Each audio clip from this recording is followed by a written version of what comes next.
नमस्कार प्रिय भक्तजनों, आप सबका हमारे YouTube चैनल दिव्य कथा संसार में स्वागत है। भक्तों, हमारी आज की कथा बहुत ही अलौकिक और दिव्य है, जिसको सुनने से सभी भक्तों का कल्याण हो जाता है। घर में धन धान्य और सुख समृद्धि की कमी नहीं रहती और अंत में मरणोपरांत मनुष्य बैकुंठ को जाता है। भक्तजनों, इससे पहले कि आप सब कथा में खो जाएं, आप हमारे चैनल को सब्सक्राइब करना ना भूलें और हमारी वीडियो को लाइक शेयर कीजिए ताकि हम आप तक ऐसे ही वीडियो पहुंचाते रहे। इससे हमें बहुत प्रोत्साहन मिलेगा। तो चलिए कथा को ध्यानपूर्वक सुनते हैं। एक बार की बात है, नैशिरण्य तीर्थ में शौनिकादि 88,000 ऋषियों ने श्री सूत जी से पूछा, हे प्रभु, इस कलयुग में वेद विद्या रहित मनुष्यों को प्रभु भक्ति किस प्रकार मिल सकती है तथा उनका उद्धार कैसे होगा? हे मुनि श्रेष्ठ, कोई ऐसा तप बताइए जिससे थोड़े समय में ही पुण्य मिले और मनवांछित फल भी मिल जाए। इस प्रकार की कथा सुनने की हम इच्छा रखते हैं। सर्व शास्त्रों के ज्ञाता सूत जी बोले, हे वैष्णवों में पूज्य, आप सभी ने प्राणियों के हित की बात पूछी है, इसलिए मैं एक ऐसे श्रेष्ठ व्रत को आप लोगों को बताऊंगा जिसे नारद जी ने लक्ष्मी नारायण जी से पूछा था और लक्ष्मीपति ने मुनिश्रेष्ठ नारद जी से कहा था। आप सब इसे ध्यान से सुनिए। एक समय की बात है, योगीराज नारद जी दूसरों के हित की इच्छा लिए अनेकों लोकों में घूमते हुए मृत्युलोक में आ पहुँचे। यहाँ उन्होंने अनेक योनियों में जन्मे प्राय सभी मनुष्यों को अपने कर्मों द्वारा अनेकों दुखों से पीड़ित देखा। उनका दुख देख नारद जी सोचने लगे कि कैसा यत्न किया जाए जिसके करने से निश्चित रूप से मानव के दुखों का अंत हो जाए। इसी विचार पर मनन करते हुए वह विष्णुलोक में गए। वहाँ वह देवों के इष्ट नारायण की स्तुति करने लगे, जिनके हाथों में शंख चक्र गदा और पद्म थे, गले में वरमाला पहने हुए थे। स्तुति करते हुए नारद जी बोले, हे भगवान, आप अत्यंत शक्ति से संपन्न हैं, मन तथा वाणी भी आपको नहीं पा सकती हैं। आपका आदि मध्य तथा अंत नहीं है। निर्गुण स्वरूप सृष्टि के तारणहार, भक्तों के दुख को दूर करने वाले हैं, आपको मेरा नमस्कार है। नारद जी की स्तुति सुन विष्णु भगवान बोले, हे मुनिश्रेष्ठ, आपके मन में क्या बात है? आप किस काम के लिए पधारे हैं? उसे नीच संकोच कहो। इस पर नारद मुनि बोले कि मृत्युलोक में अनेक योनियों में जन्मे मनुष्य अपने कर्मों के द्वारा अनेकों दुखों से दुखी हो रहे हैं। हे नाथ, आप मुझ पर दया रखते हैं तो बताइए कि वो मनुष्य थोड़े प्रयास से ही अपने दुखों से कैसे छुटकारा पा सकते हैं? श्रीहरि बोले, हे नारद, मनुष्यों की भलाई के लिए तुमने बहुत अच्छी बात पूछी है। जिसके करने से मनुष्य मोह से छूट जाता है, वह बात मैं कहता हूँ, उसे सुनो। स्वर्ग लोक व मृत्युलोक दोनों में एक दुर्लभ उत्तम व्रत है जो पुण्य देने वाला है। आज प्रेमवश होकर मैं उसे तुमसे कहता हूँ। श्री सत्यनारायण भगवान का यह व्रत अच्छी तरह विधान पूर्वक करके मनुष्य तुरंत ही यहाँ सुख भोग कर मरने पर मोक्ष पाता है। श्रीहरि के वचन सुन नारद जी बोले कि उस व्रत का फल क्या है और उसका विधान क्या है? यह व्रत किसने किया था? इस व्रत को किस दिन करना चाहिए? सभी कुछ विस्तार से बताएं। नारद की बात सुनकर श्रीहरि बोले, दुख व शोक को दूर करने वाला, यह सभी स्थानों पर विजय दिलाने वाला है। मानव को भक्ति व श्रद्धा के साथ हर माह पूर्णिमा के दिन शाम को श्री सत्यनारायण की पूजा धर्म परायण होकर ब्राह्मणों व बंधुओं के साथ करनी चाहिए। भक्ति भाव से ही नैवेद्य, केले का फल, घी, दूध और गेहूं का आटा सवाया लें। गेहूं के स्थान पर साठी का आटा, शक्कर तथा गुड़ लेकर व सभी भक्षण योग्य पदार्थों को मिलाकर भगवान को भोग लगाए। ब्राह्मणों सहित बंधु बांधवों को भी भोजन कराएं, उसके बाद स्वयं भोजन करें। भजन कीर्तन के साथ भगवान की भक्ति में लीन हो जाएं। इस तरह से सत्यनारायण भगवान का यह व्रत करने पर मनुष्य की सारी इच्छाएं निश्चित रूप से पूरी होती हैं। इस कलिकाल अर्थात कलियुग में मृत्युलोक में मोक्ष का यही एक सरल उपाय बताया गया है। इति श्री सत्यनारायण व्रत कथा का प्रथम अध्याय संपूर्ण। सूत जी बोले, हे ऋषियों, जिसने पहले समय में इस व्रत को किया था उसका इतिहास कहता हूँ, ध्यान से सुनो। सुंदर काशीपुरी नगरी में एक अत्यंत निर्धन ब्राह्मण रहता था। भूख प्यास से परेशान वह धरती पर घूमता रहता था। ब्राह्मणों से प्रेम करने वाले भगवान ने एक दिन ब्राह्मण का वेश धारण कर उसके पास जाकर पूछा, हे ब्राह्मण दे, नित्य दुखी होकर तुम पृथ्वी पर क्यों घूमते हो? दीन ब्राह्मण बोला, मैं निर्धन हूँ, भिक्षा के लिए धरती पर घूमता हूँ। हे भगवान, यदि आप इसका कोई उपाय जानते हो तो बताइए। वृद्ध ब्राह्मण कहता है कि सत्यनारायण भगवान मनोवांछित फल देने वाले हैं, इसलिए तुम उनका पूजन करो। इसे करने से मनुष्य सभी दुखों से मुक्त हो जाता है। वृद्ध ब्राह्मण बनकर आए सत्यनारायण भगवान उस निर्धन ब्राह्मण को व्रत का सारा विधान बताकर अंतर्धान हो गए। ब्राह्मण मन ही मन सोचने लगा कि जिस व्रत को वृद्ध ब्राह्मण करने को कह गया है, मैं उसे जरूर करूंगा। यह निश्चय करने के बाद उसे रात में नींद नहीं आई। वह सवेरे उठकर सत्यनारायण भगवान के व्रत का निश्चय कर भिक्षा के लिए चला गया। उस दिन निर्धन ब्राह्मण को भिक्षा में बहुत धन मिला, जिससे उसने बंधु बांधवों के साथ मिलकर श्री सत्यनारायण भगवान का व्रत संपन्न किया। भगवान सत्यनारायण का व्रत संपन्न करने के बाद वह निर्धन ब्राह्मण सभी दुखों से छूट गया और अनेक प्रकार की संपत्तियों से युक्त हो गया। उसी समय से यह ब्राह्मण हर माह इस व्रत को करने लगा। इस तरह से सत्यनारायण भगवान के व्रत को जो मनुष्य करेगा वह सभी प्रकार के पापों से छूटकर मोक्ष को प्राप्त होगा, और जो मनुष्य इस व्रत को सुनेगा वह भी सभी दुखों से मुक्त हो जाएगा। सूत जी बोले कि इस तरह नारद जी से नारायण जी का कहा हुआ श्री सत्यनारायण व्रत को मैंने आपसे कहा। हे ऋषि मुनियों, मैं अब और क्या कहूँ? ऋषि बोले, हे मुनिवर, संसार में उस ब्राह्मण से सुनकर और किस किस ने इस व्रत को किया, हम सब इस बात को सुनना चाहते हैं। इसके लिए हमारे मन में श्रद्धा का भाव है। सूत जी बोले, हे मुनियों, जिसने इस व्रत को किया है वह सब सुनो। एक समय वही ब्राह्मण धन व ऐश्वर्य के अनुसार अपने बंधु बांधवों के साथ इस व्रत को करने को तैयार हुआ। उसी समय एक लकड़ी बेचने वाला बूढ़ा आदमी आया और लकड़ियां बाहर रखकर अंदर ब्राह्मण के घर में गया।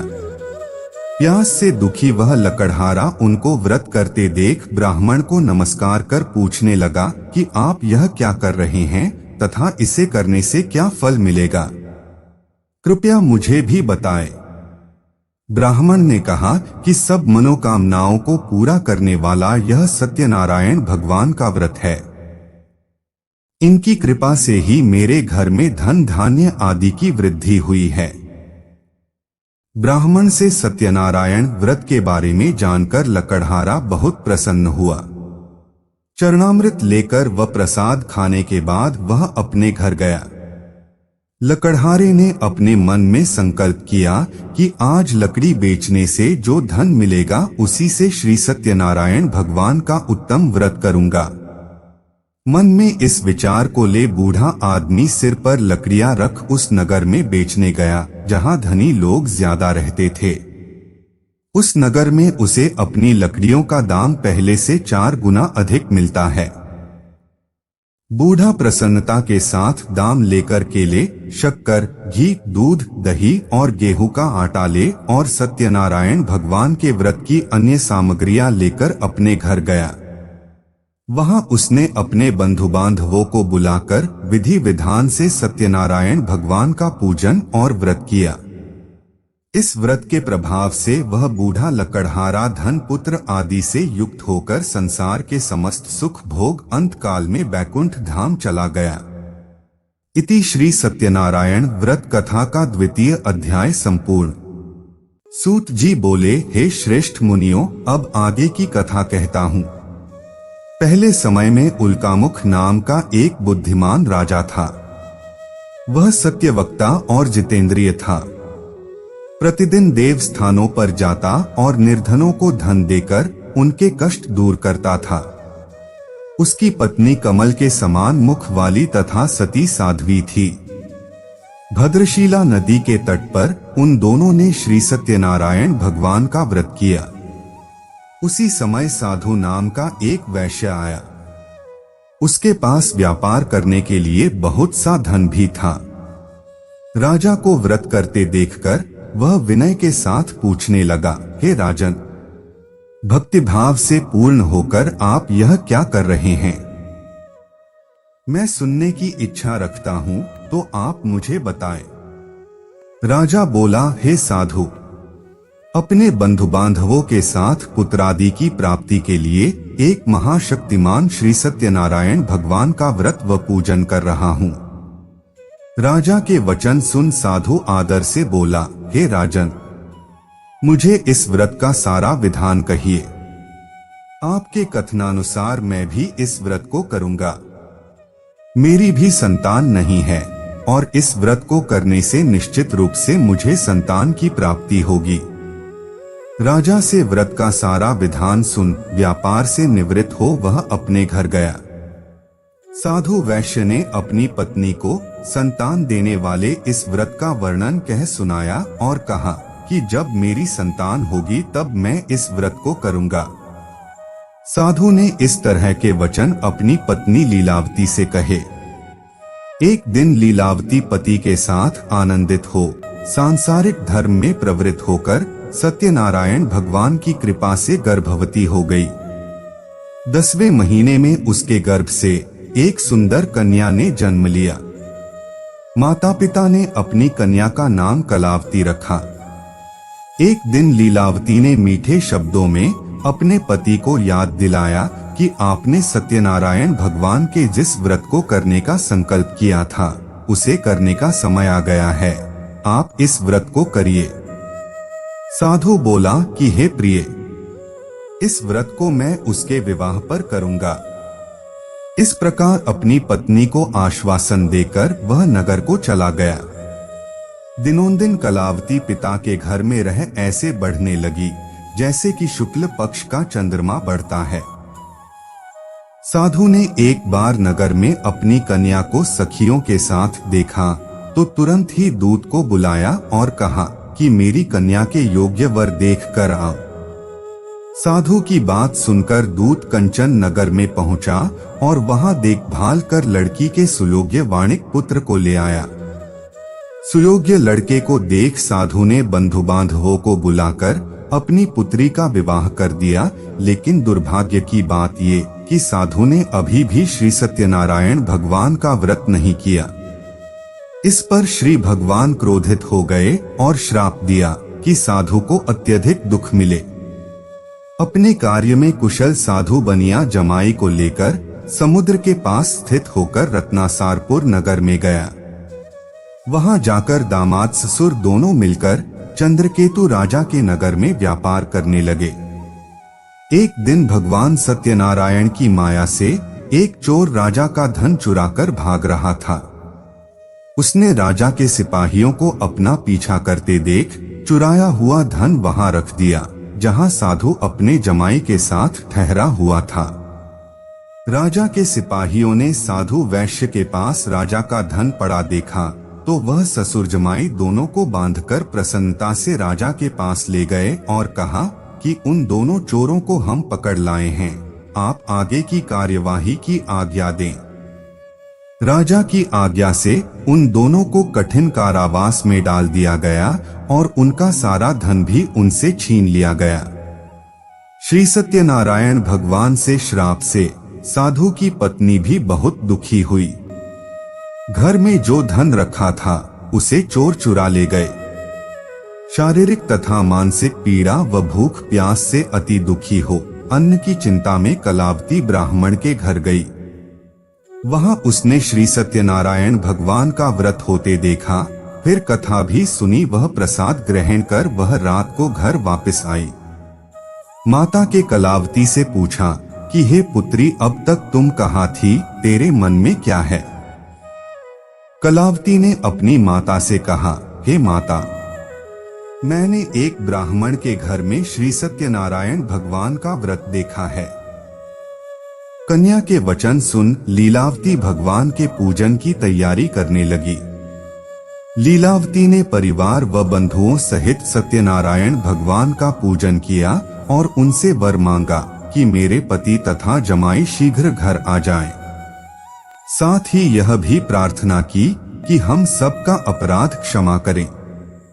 श्री सत्यनारायण भगवान इस व्रत से संतुष्ट हो गए और राजा चंद्रकेतु को सपने में दर्शन दे कहा कि हे राजन, तुम उन दोनों वैश्यों को छोड़ दो और तुमने उनका जो धन लिया है उसे वापस कर दो। अगर ऐसा नहीं किया तो मैं तुम्हारा धन, राज्य व संतान सभी को नष्ट कर दूंगा। राजा को यह सब कहकर वह अंतर्ध्यान हो गए।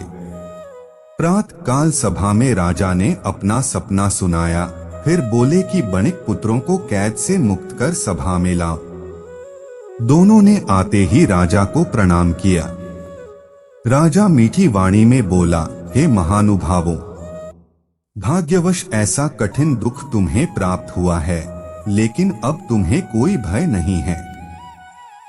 ऐसा कह राजा ने उन दोनों को नए वस्त्राभूषण भी पहनाए और जितना धन उनका लिया था उससे दुगुना धन वापस कर दिया। दोनों वैश्य अपने घर को चल दिए। इति श्री सत्यनारायण व्रत कथा का 3 अध्याय संपूर्ण। सूत जी बोले, वैश्य ने मंगलाचार कर अपनी यात्रा आरंभ की और अपने नगर की ओर चल दिए। उनके थोड़ी दूर जाने पर एक दंडी वेशधारी श्री सत्यनारायण ने उनसे पूछा, हे साधु, तेरी नाव में क्या है? अभिवाणी वणिक हंसता हुआ बोला, हे दंडी, आप क्यों पूछते हो? क्या धन लेने की इच्छा है? मेरी नाव में तो बेल व पत्ते भरे हुए हैं। वैश्य के कठोर वचन सुन भगवान बोले, तुम्हारा वचन सत्य हो। दंडी ऐसे वचन कह वहां से दूर चले गए। कुछ दूर जाकर समुद्र के किनारे बैठ गए। दंडी के जाने के बाद साधु वैश्य ने नित्य क्रिया के पश्चात नाव को ऊंची उठते देखकर अचंभा माना और नाव में बेलपत्ते आदि देख वह मूर्छित हो जमीन पर गिर पड़ा। मूर्छा खुलने पर वह अत्यंत शोक में डूब गया।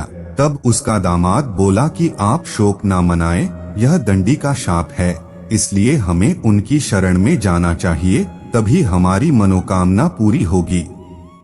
दामाद की बात सुनकर वह दंडी के पास पहुंचा और अत्यंत भक्तिभाव नमस्कार करके बोला, मैंने आपसे जो असत्य वचन कहे थे उनके लिए मुझे क्षमा दें। ऐसा कहकर महान शोकातुर हो रोने लगा। तब दंडी भगवान बोले, हे वणिक पुत्र, मेरी आज्ञा से बार बार तुम्हें दुख प्राप्त हुआ है। तू मेरी पूजा से विमुख हुआ। साधु बोला, हे भगवान, आपकी माया से ब्रह्मा आदि देवता भी आपके रूप को नहीं जानते, तब मैं अज्ञानी कैसे जान सकता हूँ? आप प्रसन्न होइए, अब मैं सामर्थ्य के अनुसार आपकी पूजा करूँगा। मेरी रक्षा करो और पहले के समान नौका में धन भर दो। साधु वैश्य के भक्तिपूर्वक वचन सुनकर भगवान प्रसन्न हो गए और उसकी इच्छानुसार वरदान देकर अंतर्धान हो गए। ससुर जमाई जब नाव पर आए तो नाव धन से भरी हुई थी। फिर वहीं अपने अन्य साथियों के साथ सत्यनारायण भगवान का पूजन कर अपने नगर को चल दिए। जब नगर के नजदीक पहुंचे तो दूत को घर पर खबर करने के लिए भेज दिया। दूत साधु की पत्नी को प्रणाम कर कहता है कि मालिक अपने दामाद सहित नगर के निकट आ गए हैं। दूत की बात सुन साधु की पत्नी लीलावती ने बड़े हर्ष के साथ सत्यनारायण भगवान का पूजन कर अपनी पुत्री कलावती से कहा कि मैं अपने पति के दर्शन को जाती हूँ, तू कार्य पूर्ण कर शीघ्र आ जा। माता के ऐसे वचन सुन कलावती जल्दी में प्रसाद छोड़ अपने पति के पास चली गई। प्रसाद की अवज्ञा के कारण श्री सत्यनारायण भगवान रुष्ट हो गए और नाव सहित उसके पति को पानी में डुबो दिया। कलावती अपने पति को वहां ना पाकर रोती हुई जमीन पर गिर गई। नौका को डूबा हुआ देख व कन्या को रोता देख साधु दुखी होकर बोला कि हे प्रभु, मुझसे तथा मेरे परिवार से जो भूल हुई है उसे क्षमा करें। साधु के दीन वचन सुनकर श्री सत्यनारायण भगवान प्रसन्न हो गए और आकाशवाणी हुई, हे साधु, तेरी कन्या मेरे प्रसाद को छोड़कर आई है, इसलिए उसका पति अदृश्य हो गया है। यदि वह घर जाकर प्रसाद खाकर लौटती है तो इसे इसका पति अवश्य मिलेगा। ऐसी आकाशवाणी सुन कलावती घर पहुंचकर प्रसाद खाती है और फिर आकर अपने पति के दर्शन करती है। उसके बाद साधु अपने बंधु बांधवों सहित श्री सत्यनारायण भगवान का विधि विधान से पूजन करता है। इस लोक का सुख भोग वह अंत में स्वर्ग जाता है। इति श्री सत्यनारायण व्रत कथा का चतुर्थ अध्याय संपूर्ण। सूत जी बोले, हे ऋषियों, मैं और भी एक कथा सुनाता हूँ, उसे भी ध्यानपूर्वक सुनो। प्रजापालन में लीन तुंगध्वज नाम का एक राजा था। उसने भी भगवान का प्रसाद त्याग कर बहुत ही दुख पाया।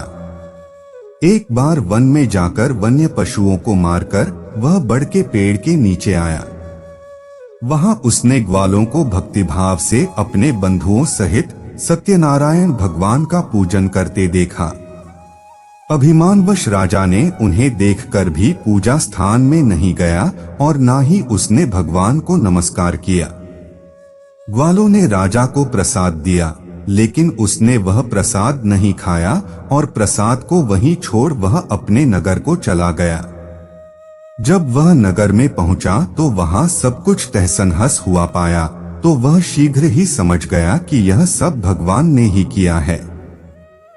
वह दोबारा ग्वालों के पास पहुंचा और विधि पूर्वक पूजा करके प्रसाद खाया तो श्री सत्यनारायण भगवान की कृपा से सब कुछ पहले जैसा हो गया।